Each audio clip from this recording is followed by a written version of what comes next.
그렇지. 최소 못해도 1년 이상은 해야지. 근데 그게 정말 쉽지 않은 작업이고. 자, 오늘은 그러면 무슨 얘기를 좀 해볼까? 최근에 핫했던 것 중에 명품 리셀이 있는 걸로 알고 있는데 그치. 얼마 전까지만 해도 명품 리셀이 굉장히 좀 많은 사람들한테 관심을 가졌었지. 한참 이제 막 광고 많이 했었잖아. 막 트렌비, 반란, 머스트잇 그쪽에서 이제 트래픽이 일어나다 보니까 해외에서 구매하거나 아니면은 국내에서 구매를 해가지고 플랫폼에 판매하는 리셀이 좀 많이 핫했었었지. 핫했던 명품 리셀이 좀 한풀 그 기세가 꺾인 것 같은데 요새 그러면 뜨고 있는 핫한 판매 방식이 따로 있을까요? 최근에 유튜버 엠마드님이라고 그분의 도움을 받아서 조회수가 좀 올라간 영상도 있었었는데, 엠마드님이 이제 주력으로 진행하시는 것 중에 과일 위탁 판매가 요즘에는 사람들한테 많이 좀 관심을 받는 것 같더라. 과일 위탁 판매를 진행하면 좋은 점이나 좀 주의해야 될 점을 좀 몇 가지 말해볼까 해. 일단은 과일 위탁 판매를 하면 가장 좋은 게 뭐냐면 일단 면세야. 우리나라에서 판매되는 농수산물 같은 경우에는 면세를 받아. 그 면세를 받는다는 게 뭐가 좋냐? 부가세를 따로 납부하지 않는다는 거야. 뭐 이유는 당연히 그런 거지. 우리나라 농산물 판매를 좀 더 부흥시키기 위해서 세금 정책을 펴주는데, 과일 위탁 판매 같은 경우에는 세금 면세라는 것 때문에 좋은 비즈니스 모델인 것 같더라고. 그래서 실제로 이제 생산하시는 분들, 농장이랑만 관계가 좀 유지가 된다면 팔 수 있는 물건도 굉장히 많기 때문에 잘 팔릴 수 있고, 그래도 먹는 거다 보니까 소고기가 됐건 돼지고기가 됐건 아니면 과일이 됐건 이런 것들은 한번 먹어봤을 때 맛있으면 거기서 다시 살 수밖에 없으니까 재구매율이 굉장히 좋은 게 장점이라고 생각을 해. 뭘만 잘 키워놓는다면 굉장히 좋은 결과가 날 수 있지. 근데 이게 단점도 분명히 존재해. 과일 위탁 판매 같은 경우에는 재구매율이 높은 편이잖아. 다른 데에서 과일을 사 먹었던 사람들을 내 상점으로 다시 끌고 들어오기는 좀 힘들어. 왜냐면 알잖아. 그 사람들은 내가 지난번에 사 먹었을 때 거기서 사 먹으니까 맛있었어. 그러면 그 사람들 같은 경우에는 다른 데를 찾아보지 않고 계속 구매했었던 데에서 계속 구매를 하기 때문에 그런 점이 좀 힘든 점이 있지. 과일 위탁 판매의 두 번째 문제점을, 과일의 유통 경로를 좀 알아야 돼. 온라인에서 이제 과일을 구매하기 전에는 다 오프라인에서 구매를 했잖아. 동네 과일 가게가 될 수도 있겠고 마트도 있고 이런 곳에서 구매를 했는데, 이런 곳에서 지금 들어오는 과정은 어떠냐면 한 세 가지 정도로 생각해 볼 수 있어요. 일단은 단위 농협에서 수거를 해. 그러니까 뭐 예를 들면은 뭐 사과가 유명한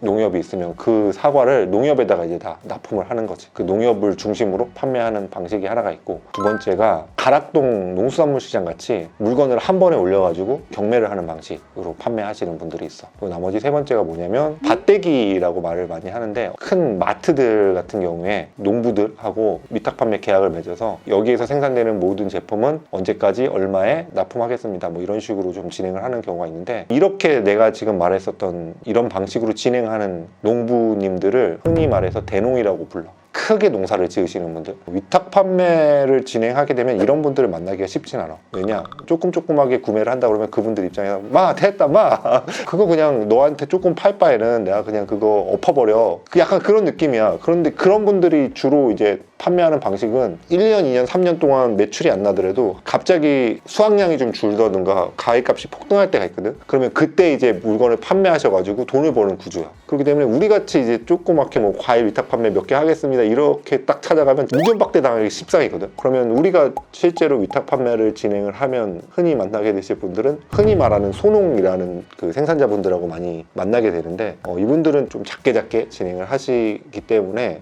얘기를 드리면 웬만하시면 다 받아주시지. 근데 아까 전에 말했듯이 이분은 소농이라고 말을 했잖아. 그래서 물건이 많이 팔려도 문제야. 나는 이분하고 계약을 해서 뭐 예를 들면 하루에 뭐 10상자 아니면 20상자를 판매한다 그러면 문제가 되지 않는데, 정말로 대박이 터졌어. 이분들이 하루에 생산할 수 있는 물량으로 감당이 안 돼. 자, 그러면은 어쨌든 주문이 들어왔기 때문에 물건은 나가야 되는 거잖아. 그럼 어떻게 해? 옆에 그 근처에 있는 분들한테 그때부터 구매를 하기 시작해. 어쨌든 농사를 짓고 계신 분들 근처에는 비슷한 농사를 짓고 있는 거기 때문에 제품을 수급하는 건 가능은 해. 근데 나랑 계약을 맺지 않은 사람이잖아. 그럼 어떻게 되겠어? 가격이 비싸. 내가 원래 계약을 해줬던 분들은 10,000원이라면 그분들은 15,000원, 20,000원에도 팔 수가 있기 때문에 역마진 날 수도 있어, 실제로. 그리고 과일이라는 게 금방 물르는 애들이 있어. 뭐 예를 들면 복숭아들 아니면 자두, 이런 건 딱 그 시기밖에 못 팔아. 그때 딱 출하 시기에 맞춰서 다 팔아야 되는 물건이 있는데, 만약에 그 시기를 놓친다? 못 팔아. 물건이 없어서도 못 팔고, 특히 과일 같은 경우는 딱 그 시기에만 팔 수 있는 애들이 있기 때문에 굉장히 바삐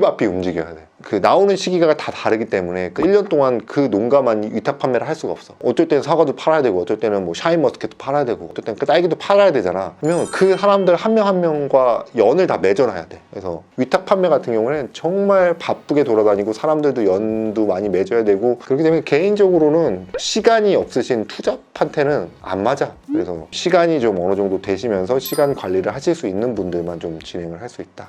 이 정도가 가장 이제 과일 위탁 판매하기 전에 알아둬야 될 점인 것 같아. 그러면은 과일 위탁 판매를 하려면은 이제 제철이 있는 상품이 있잖아요. 시즌별로 이분한테 연락을 드린 다음에 이 시즌이 지나면 다른 분한테 연락을 또 드리고 이런 식으로 사이클이 돌아갈 수밖에 없겠네요. 그렇지. 최소 못해도 1년 이상은 해야지. 근데 그게 정말 쉽지 않은 작업이고 아까 전에도 얘기했듯이 물건을 팔아야 되는 과일 제철 시기를 놓쳐버리면 물건이 안 팔리기 때문에 그 시기도 맞춰가면서 정확하게 어떤 과일이 언제 제철인지조차도 다 알아야 돼. 수확 시기도 좀 알아야 되고 초보가 하기에는 사실 되게 쉬운 위탁 판매는 아니지. 그래서 과일 위탁 판매를 잘 할 수 있는 방법은 어떤 게 있는지에 대해서 좀 말을 해보자면 기본적으로 라이브 커머스를 같이 하는 걸 추천해. 실제로 예전에 같이 진행했었던 다른 셀러의 경우는 라이브 커머스로 굉장히 잘 매출을 내더라. 아무래도 먹는 거다 보니까 직접 먹으면서 약간 홈쇼핑 같은 느낌으로 라이브 커머스를 진행을 하면 많이 매출이 오르고 아무래도 과일을 사는 사람이 주부가 많을 거잖아. 그래서 잘생긴 남자 호스트가 좀 진행을 할 경우에 매출이 잘 오른다는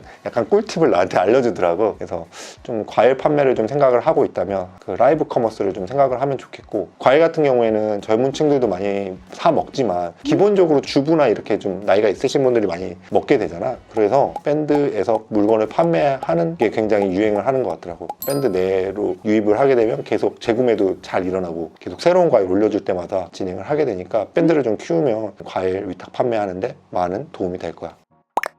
오늘은 좀 이렇게 과일 위탁 판매에 대해서 뭐 장점, 단점, 어떻게 하면 잘 될지에 대한 부분을 좀 얘기를 해봤는데 일단 좀 정리하자면 장점은 면세다. 물론 종부세는 내야겠지. 내가 벌어들인 만큼의 세금을 내는데 부가세 부분은 내지 않는다. 이 부분이 좋을 것 같고 그 다음에 두 번째가 과일 같은 경우엔 품질에 만족을 했다면 재구매율이 굉장히 높다. 새로운 고객이 계속 물건을 구매하는 것보다 기존에 있었던 고객 유지만 잘해도 어느 정도 물건을 판매할 수 있다. 이 정도가 되겠고 단점이라고 말을 한다면 우리가 위탁 판매를 받을 수 있는 생산자들은 대부분 농장을 크게 하시는 분이 아닌 좀 작게 하시는 분들이 많기 때문에 물량이 너무 커져도 문제가 될 수 있다. 그리고 두 번째가 제철 기간에 무조건 판매를 해야 되기 때문에 판매 기간이 굉장히 짧다. 그리고 마지막으로 그렇게 제철 기간이 계속 바뀌니까 각각 그 계절마다 월마다 컨택을 해야 되는 생산자들이 굉장히 많고 그걸 계속 관리하기가 쉽지 않다. 뭐 이 정도가 될 수 있겠고 그 다음에 과일 위탁 판매를 잘 하고 싶으면 라이브 커머스는 무조건 가져가라. 그러니까 어른들이 좋아할 만한 스타일, 좀 호감을 가질 수 있는 형이다 그러면 라이브 커머스를 꼭 해라. 그렇게 모은 사람들을 뭐 네이버 스마트 스토어 뿐만이 아니라 밴드나 이렇게 좀 폐쇄형 커뮤니티를 이용해가지고 최대한